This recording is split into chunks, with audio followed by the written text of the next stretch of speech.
io vengo con una persona anziana oppure mi fermo, posso stare tranquilla. Le è capitato qualcosa in particolare? Ascolta, mi hanno portato via 3 volte il portafoglio, portato via la macchina da sotto casa, cosa mi deve succedere più? Per una mattina si sono riappropriati del loro parco e con dei cartelli hanno deciso di far arrivare un messaggio chiaro al sindaco Giordani. Il parco delle Campanule all'Arcella deve tornare ad essere vissuto serenamente dai residenti. Da mesi infatti l'area verde di Piazza Azzurri d'Italia viene utilizzata da una famiglia rom che staziona con il camper proprio lì davanti e non manca di insultare anziani, di rovesciare spazzatura nel prato e vandalizzare le panchine e le giostre. Solo i bambini c'era. Sono venuti a sedersi vicino a me, una ha detto mettiti le mutandine, mi ha detto di tutto, parolacce, di tutto. Era le 7:30 che tornavo da messa. Ha visto la mamma dentro al parco? E il bambino era dentro al camper.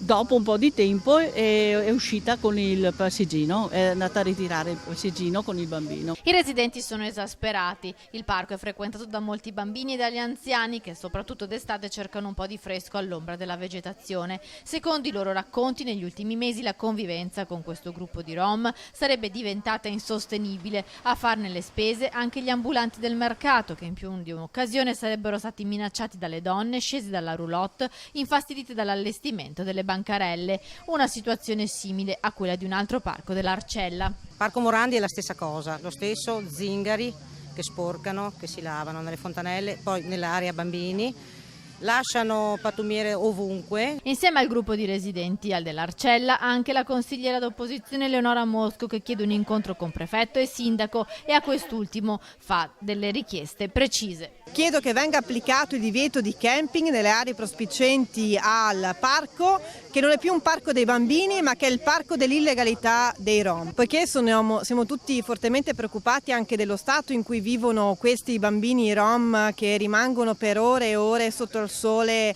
abbandonati a loro stessi, alcuni, e altri si fanno forti ovviamente del fatto di essere minorenni per poter addirittura arrivare a picchiare una forza dell'ordine. Io chiedo che i servizi sociali verifichino lo stato in cui versano questi minorenni e lo stato in cui anche i genitori trattano questi minorenni.